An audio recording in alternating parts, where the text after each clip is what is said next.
Welcome everyone to season 1, episode 4. Happy to see and talk to you all again. This episode today, we're going to talk about the let them theory.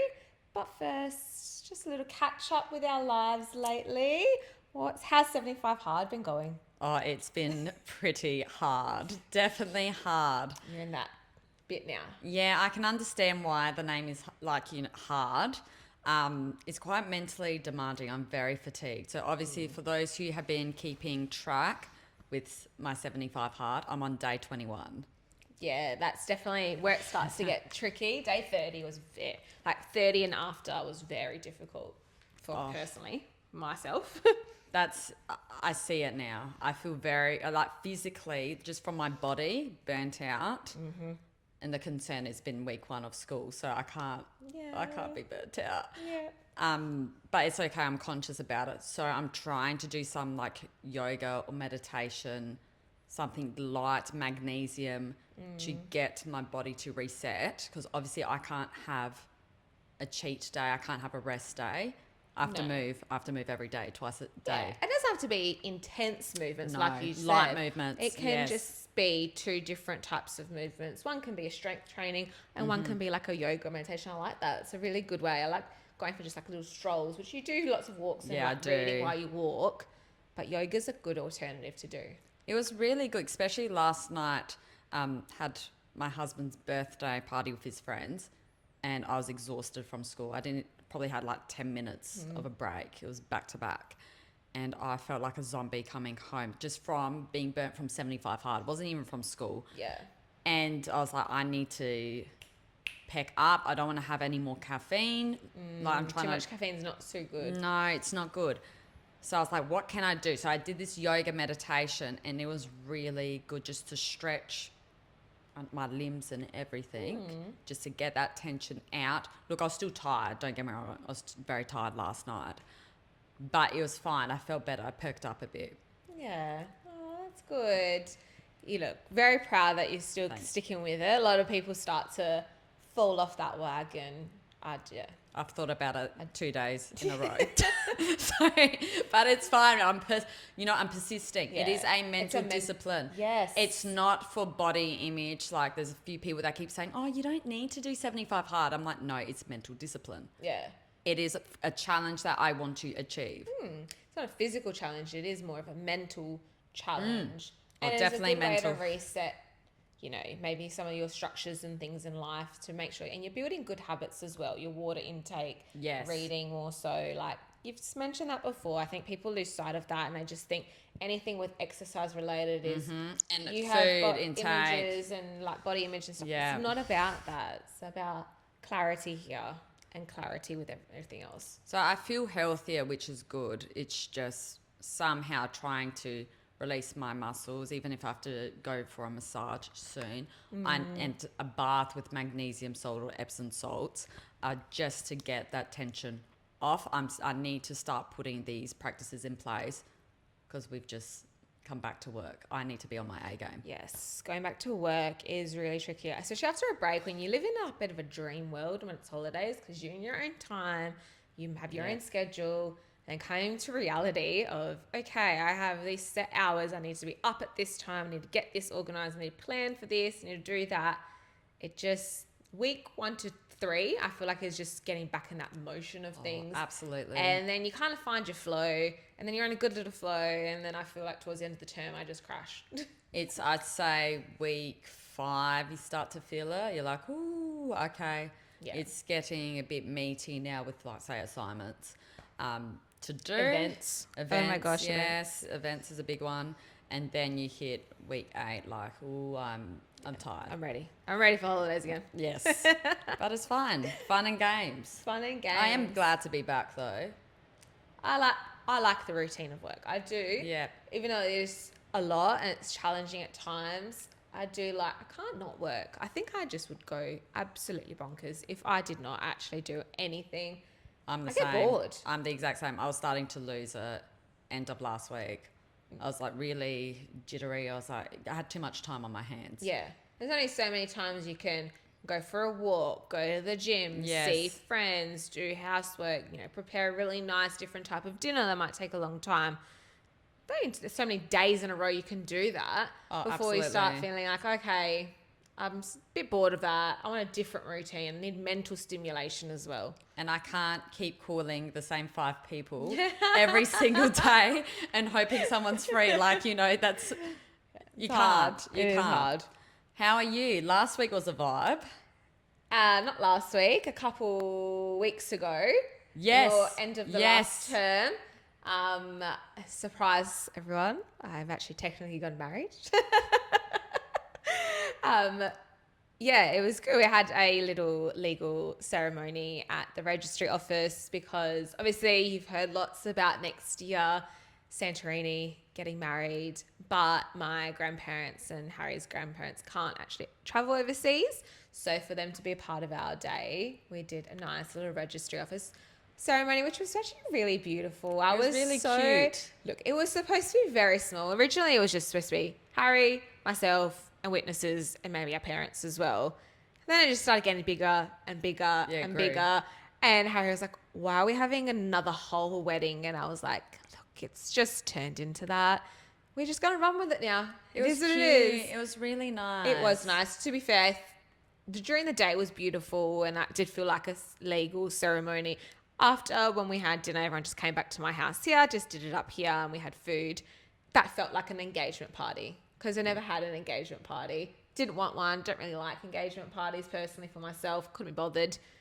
But now it did. I was like, oh, that was nice. But I was still ready for next year. Everyone still was like, very pumped. So I'm more excited for this one. I'm like, no, like Santorini is my wedding. Like I'm saving all the special things for that wedding. Absolutely. And not doing everything now because that's not what I want. That's not what this was supposed to be. Yeah. Yeah. No, it was cute. It was very wholesome. Yeah.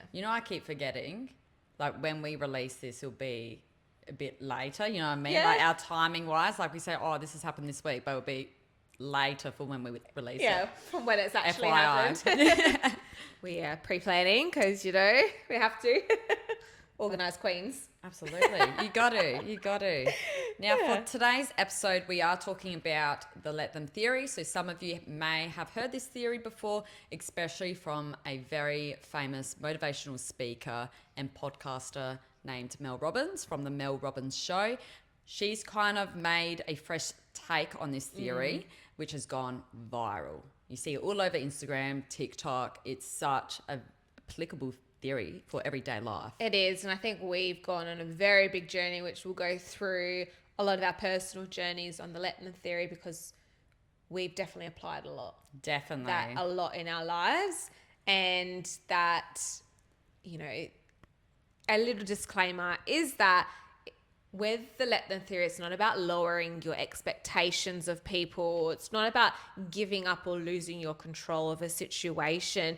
It is actually more of a tool to reflect on what I can control and what I can't control and what I should control and I should not control as well at the same time. So we'll go through that, obviously do our best advice and strategies, which there's quite a few strategies. Yeah, there's 6 really key strategies just to reflect on. But another key part to be advised, if there's someone that could be friends, family, whoever, is undertaking risk-taking behaviour, you can't just let them do it. You need to go through proper protocols, especially if it's harm to self or others. Please seek external providers, ambulance, police, whatever it is. Yeah.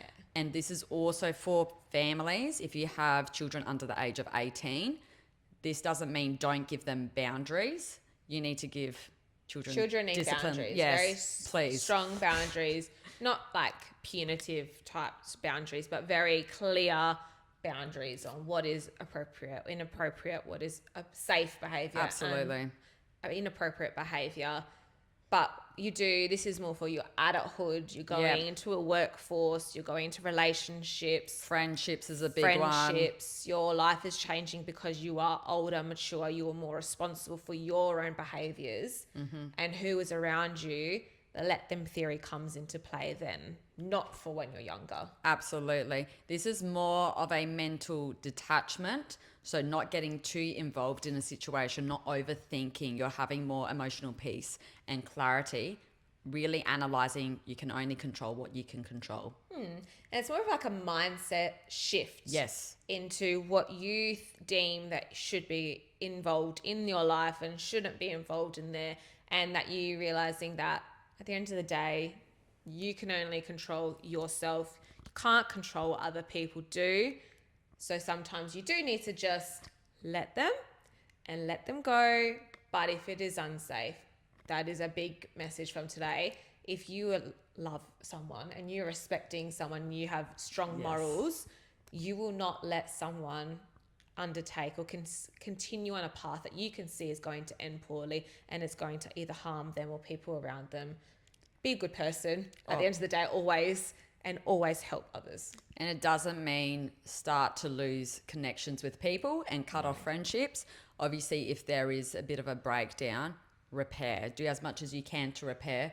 And if you've tried 5-10 times and it's not successful, like the ball is now not in your court, let them. So we'll go through what let them is 100%. and give actually proper examples that is quite applicable.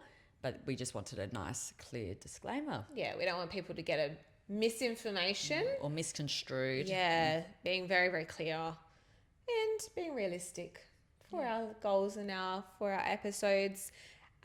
With our let them theory, obviously, it is basically going to be more about mental freedom as well within your relationships, your work, and everyday life. And this theory that we've said before, obviously, is stemming from lots of different psychological ideas that have been shared over a longer period of time. Obviously, Mel Robbins, as Elise said, has made it more of a fresh take on it and more prominent in the media, more so in the past couple of years.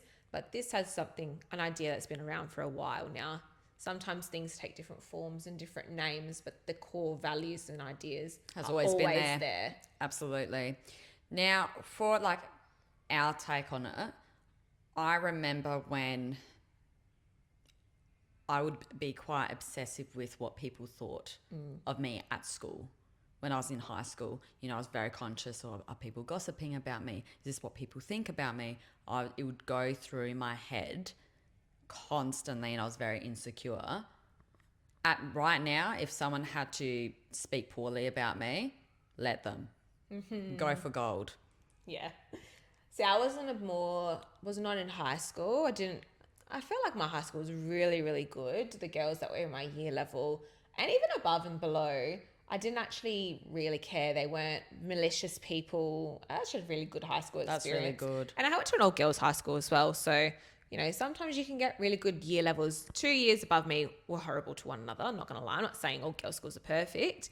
But my take on more the let them theory, I always was trying to people please family-wise. I was the same too. Family, because it was something that was ingrained into me growing up and my siblings growing up for all of our childhood. Always, you have to do the right thing. You got to make sure that you're doing this for this person, or we have to portray a certain image that we are respectful and we are kind. And that's fine. That's good core values. But it was taken quite excessively where turned a bit too not toxic. I'm not thinking of the right word at the moment, but it was just coming in that borderline territory of that's unhealthy. You're doing it too much. It was the fear of what would people think? Yeah. What would the family friends think? What would the older generation think? Yeah. It was, very concerned about what other people are talking, but more the adults rather than people our age. Yeah. And so trying to live up to that and always constantly worrying about what other people were thinking or trying to impress, I was burning myself out, and I was constantly, and as I just started getting older and older and, going to, moving out of high school, going into university, then going into different workplaces. So I went into 2 different types of retail stores and then into teaching and education. My personality, my understanding of things just grew. And then slowly my personal journey started to change. And then I was like, do you know what? No, why am I constantly trying to impress everyone else? What am I getting out of this? Nothing at the end of the day. So do you know what? They don't like it. Too bad. Let them. Just let them do what they want to do. I can't control them at the end of the day. I was the exact same. Same with like my work ethic. I take quite pride in working hard, being quite efficient, doing the best for whoever it is for work. You know, I always wanted to please managers, bosses. That was always on the forefront of my mind. But it became quite concerning, and it is my fault, where I was trying to please too much, where I wanted a lot of recognition. I really wanted to be the best, and that wasn't okay because it burnt me out, and I was very concerned. What do they think of me? Do they think I'm good? Do they think I'm a hard worker? Do they think I have potential? Do they think I have value? And that kept going around my mind constantly. And then every little behavior, say if someone was off that day, if someone didn't say hello to me, if someone didn't smile, which this is all sounding ridiculous, or I thought was a glare, I'd take it really personally. I'd get so offended. What did I do? What did I do? I've done something wrong. What is it? And I'll try and fix. I'd over justify. Yeah, overcompensate. It wasn't great. When really, like, I just need to let them. If there is an issue, someone can come and talk to me about it. Definitely. And I think what's a good thing with the let them theory is if there's someone that gets offended very easily, at the end of the day, you can't control their reaction. Oh, let them. If they are going to, you're saying one thing and they're perceiving it and hearing it in another way, and they're processing it in a completely different context, tone. Despite being so clear and setting them. really clear boundaries as well, or, you know, explaining, oh, maybe it was an oversight, or, oh, this was my intention, or I do it kind of this way instead. If they choose to take it the wrong way, let them. Definitely let them when your intentions are clear and pure and very, very respectful, and they want to just take that and run on a different path. Let them. Honestly. Let them. Just, it's not worth your time or effort. Why are you going to constantly, I feel like in my past, I've constantly trying to make up for something and, you know, make an effort to, oh, they said this, I better do this now. I've got to change this. I've got to slot this into this part of my day and make sure I get this done, or make sure I go here because, you know, they expect me to do that. But then what was it for? Or what I found is someone was really offended by a decision I made. And this could be family, friends, whatever it is. They got really offended that what it could be me doing teaching. Let them. Was another one. There was a few things. Oh, you know, you don't really call me much. This was with a few friends. Let them think that. You know, I'm busy. Those who know me well, like, you can come reach out. Yeah. Just let them. There's not much that can really hurt me really at this stage or offend me. At this stage, I think is a key word, because it wasn't that. It wasn't. Yeah, it definitely wasn't. It has to grow towards that. And when people are getting offended or irritated at things that you want to do or your choice. Or a boundary. Yeah.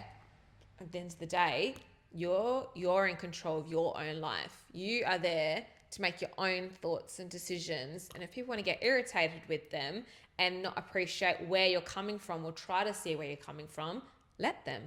That is their choice. And you are making your choice. And at the end of the day, your life is about you. Absolutely. You are what matter. You're not here to please others. Obviously, be respectful. I'm not saying walk around, be entitled and think you're God's gift. It doesn't work like that. No. Be respectful, but care for yourself. Obviously, care for others. Those who are near and dear, you'll care. You'll go that extra mile. But don't expect recognition. Don't expect a big trophy at the end of the day. Consistent praise. Absolutely. And don't get irritated if someone's a bit off, or if someone's a bit preoccupied with something else, or your friend just got a partner and they're spending a lot of time with that partner because they're in the honeymoon phase. Let them. Yeah, they're entitled to that too. When it crosses over other boundaries, then it's something you can respectfully Yes. use what we said in our boundaries, maintaining and setting boundaries, put that boundary in place respectfully, and then let them follow their course. You're following your course and your path, let them do that on their own too. But I think when people are not doing that and you are not letting people do that, or you're constantly trying to worry about everything else and everyone, it can lead to a lot of, drained, your body drained, mentally drained. You can start to feel resentful to some other people as well, because they're not doing that, and then you're feeling frustrated and irritated towards them, and they're doing it vice versa, and then you start to feel disconnected from yourself as well. And that disconnect is from worrying too much about other people's feelings, their reactions, their unsolicited comments, their behaviors, body language, or even their decision making. Some people get really offended if, say, a friend chooses a partner that they don't respect. They really carry that on. I need to be loyal. This is ridiculous. I need to prove them right. Or if someone said something that maybe crossed the line, it's trying to put them in their place. Just let them turn away slowly. You can do things respectfully. It's not about getting justice and revenge. No. It can be something as small as, a friend not wanting to catch up, or, cancelling on a catching up as well. And then say, if you've asked and they are someone that's cancelling, that's happened to me in the past. I had a friend that would constantly, they had just gotten a partner, a boyfriend, and she was just constantly trying to make plans with me, and I was bending over backwards, like 1 hour before I was supposed to meet up with my own boyfriend, and she would be like, oh, can we please catch up? I haven't seen you in a long time. I'd be like, yep, okay, I'll cancel my plans that I had already had for like the week, set in concrete, but I'll bend over backwards for you, and then minutes before, I'm so sorry, something come up, cancelled on me last minute. That really used to get to me. But now if people aren't going to make it, I'm like, that's fine, whatever, I'll just do my own thing. I'll just let you do that. That's your choice. I can't control that. And you know what, sometimes unsolicited comments come into play with that as well, and it's just a little bit of a backhanded comment. You're like, okay, cool, no worries. It's gotta just let it roll off your back and let them, they want to say that, that's their choice. This doesn't mean be a pushover. No. And lower your expectations, have no boundaries. That is not it.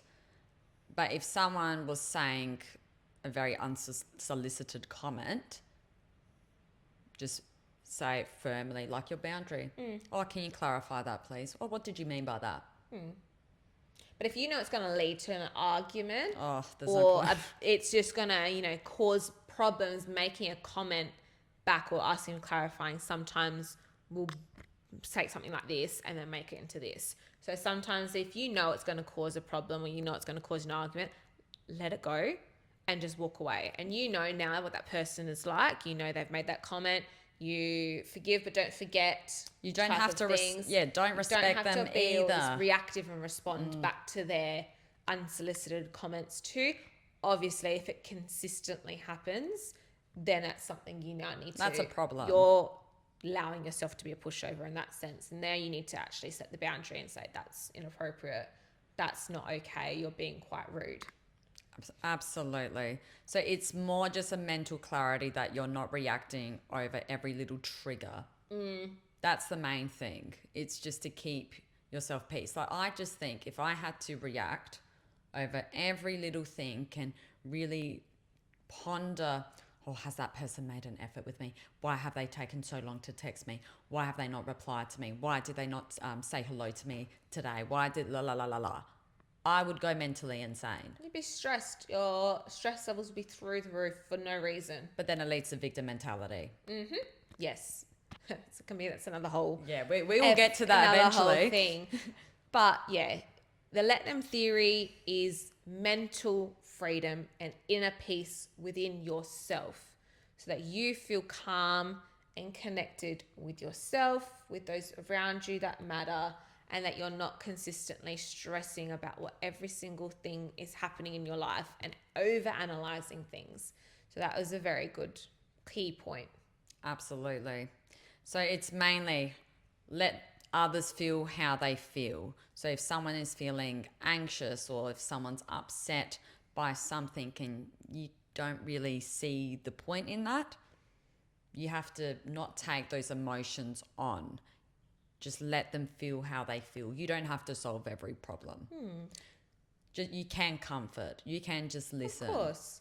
But also you let them choose as well. Allow them to make their decisions. If it doesn't align with your values, that might be another choice that you need to make down the road. Do you want that person in your life if their decisions and choices are not aligning with your values? But if it's just a one-off and you're like, okay, you've done that, you had a choice here, you chose to do that, doesn't really align with what I've got, just gonna let you do that, that's fine. And then move forward with it. Don't overanalyze it, don't harp on it. Absolutely. And also, how close do you want this person to you? If you can, like, I think of friendships or relationships like an onion, like lots of different layers. Do you want them right in the inner circle, or do you want them maybe 5 layers out, type of thing? What's the purpose? So and you that can flow and be fluid as well. Someone can Absolutely. start really close to you, but then you can see their choices are not aligning with who you want to be as a person and who you are as a person. And naturally, relationships will shift. They'll go through waves that will come in, you'll come closer, someone you thought was very, very close, and you started at young friendships. Then they change as you grow older. Don't be afraid to move them to an outer layer, or move some from an outer layer inner as well, because you're going to change and shift as you grow, as you experience new things, your mental capacity and also what you want to attract will change. I just think also the people that you attract should make you a good person. They Not enhancing people in your life. Absolutely. You don't want people who will then feed into this worrying and judgmental aura where there might be a little problem and it gets blown out of proportion. We don't want people that enhance drama or drama. That's the biggest ick. Creating drama and trying to feed thoughts into your head, that's not what you want in your life. That is a big ick. Yeah. Then also let people judge. If people want to think something of you, your actions will speak louder than words. Hold yourself up with integrity. Now, with integrity, it's doing the right thing for yourself and then making sure that you feel comfortable with that. I just think there's some decisions I've made when I was younger, nothing bad, but I regret being like, I acted out of revenge. Yeah, I was being a bit petty in that situation. I was being petty, absolutely. On reflection, I could have done better. But also, when you're younger, you're changing, you know that. But from that, you've self-reflected. You haven't then stayed in that same petty, revengeful behaviour. Victim mentality. You've grown. You self-reflect and you think about your past and your present, and you move upwards into your future based on what you liked about your past or your present and what you didn't like as well. I also think if there's situations or anything that I could look back on, I don't want to regret anything. I don't want to regret being like, ooh, that wasn't kind. Ooh, I twisted something. Ooh, I was manipulating. I was guilt tripping. Those such nasty, malicious traits. I don't want any of that. No. And as women, we need to build each other up. There is too many, I think in workplaces, it happens quite a bit. It's just like trying to best one up each other. And very competitive. To be competitive. Some friendships are like that too. I do know other people that are in friendship circles where it is very, very competitive and they're trying to up one another. But that's just not the way you should go through life. You need to have people around you that support you. And if every single person is trying to help their mental clarity and also their mental well-being and who they are as a person with strong morals that are supportive, we'll have such a nice little community around one another, and wherever you would go would be very happy and helpful, and you wouldn't have to use some of these strategies and things because we wouldn't need them. But that's not a dream world. But that's okay. You can only control you. Yes. That's the main things. So there's 6 key strategies here for when there's something that's a bit of a trigger. Maybe it's something that you see in someone that you don't respect or it doesn't align with your values. You're thinking, what's the matter with them? What are they doing?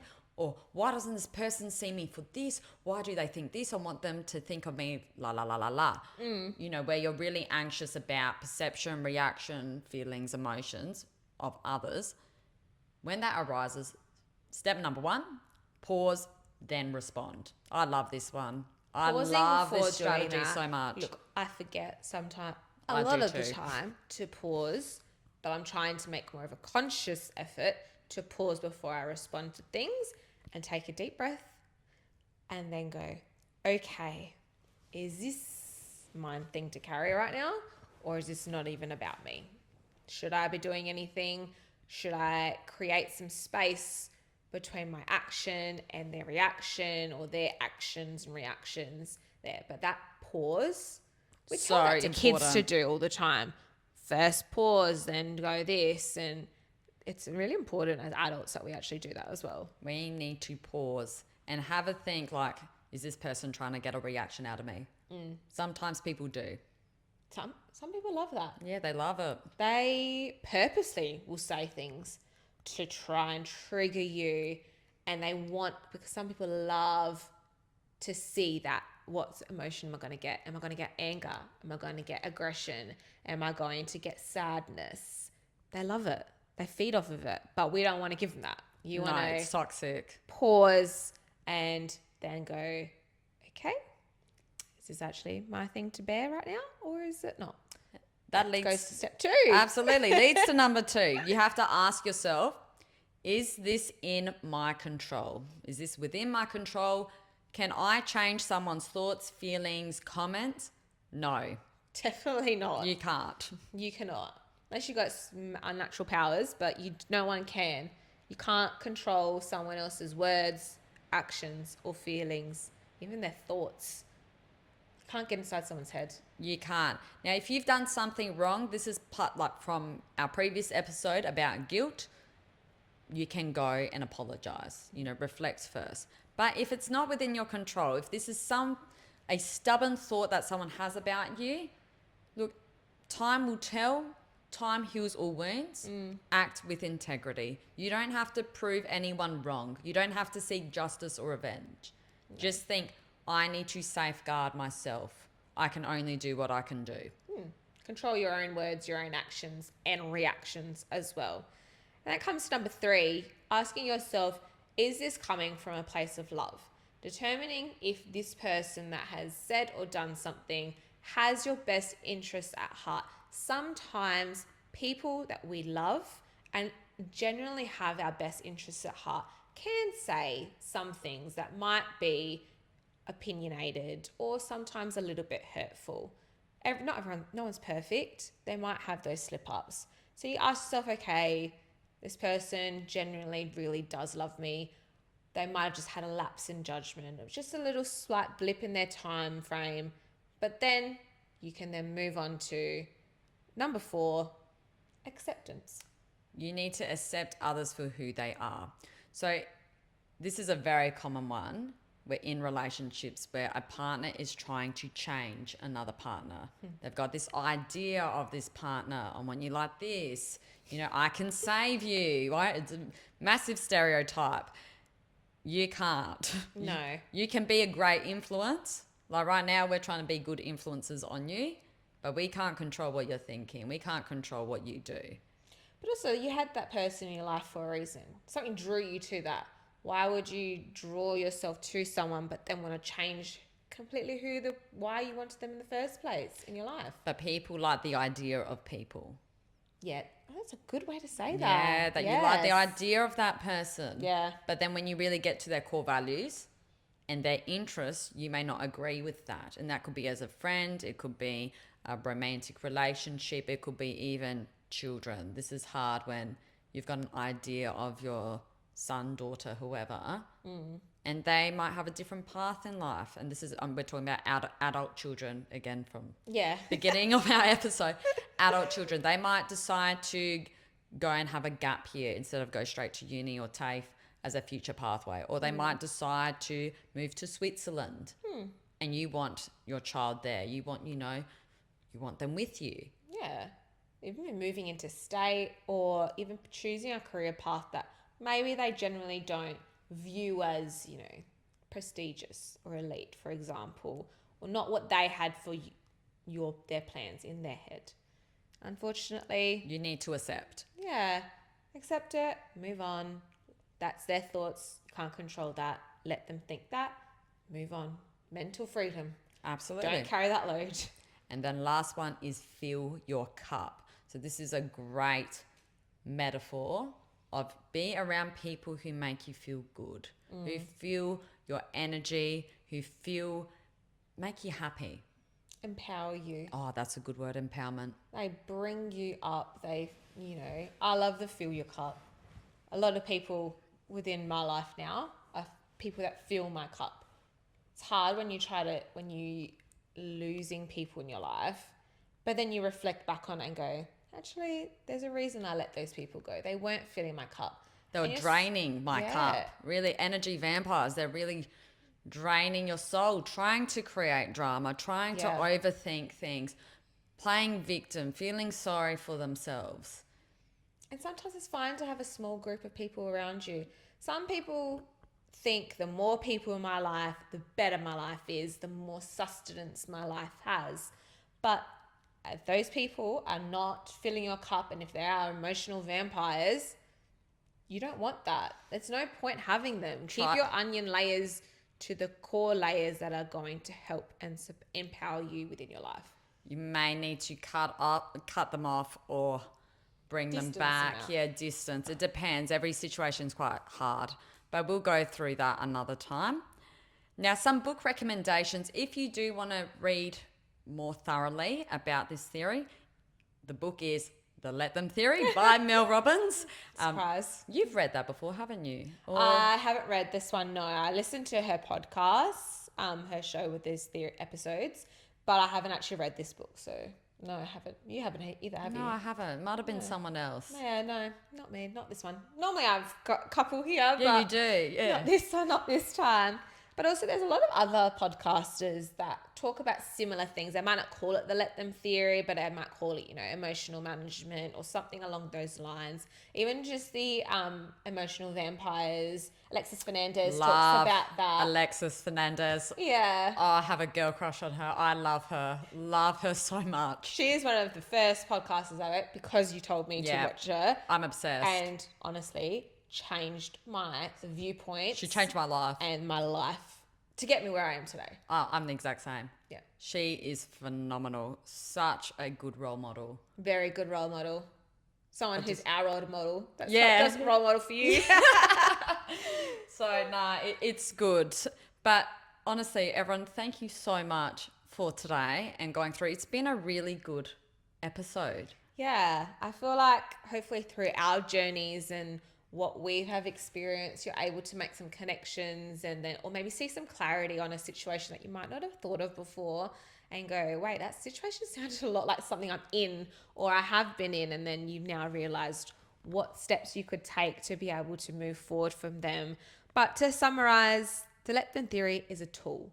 It's a tool to shift your mindset, to help you empower yourself and have personal and emotional and mental freedom for within yourself. And there are 6 key strategies just to reflect when you do feel a bit triggered, when you feel like you're overthinking or feeling anxious. Think, number 1, pause then respond. Number 2, ask, is this within your control? This is probably the biggest key strategy out of the 6. Number 3, is this coming from a place of love or is there other intentions like jealousy or, manipulation, guilt? Number 4, practice acceptance. Accept other people's views and different values. That's okay. Not everyone's going to be a little clone of you. No. Number 5, set emotional boundaries. So if someone is doing something that has triggered you, and this is probably for the first time, this is not an ongoing, crossing a boundary, walk away. Try and not avoid, but just, I think walk away is probably the... Distance yourself from the situation and take a note what happened. Keep an eye out for and disengage. Don't react. Yeah. Because from that is an action that's quite powerful. Walking away. Silence is a powerful reaction. Sometimes the best reaction because it's not going to induce like a reactive situation. It makes people feel very awkward. It does, but it also helps them make them see what they've done wrong. Yeah, it's when really you good. just stop and you stare at someone, they start overthinking and then they start realizing and they go, oh, okay, no, never mind. That was a really poor choice. I crossed the boundary. I've hurt their feelings. Yeah, I definitely practiced that yesterday and with my students.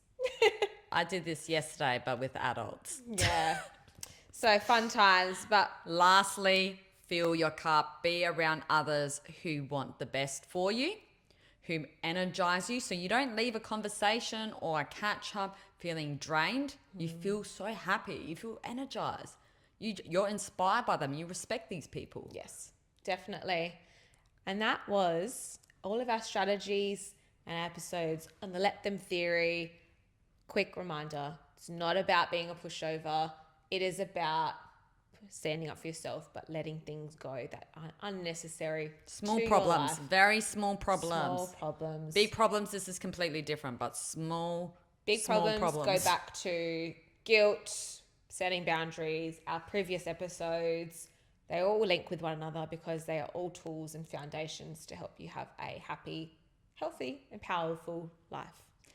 Until next time, remember, Rome wasn't built in a day, but it takes real words, real work, and real grit. Thank you so much. Bye.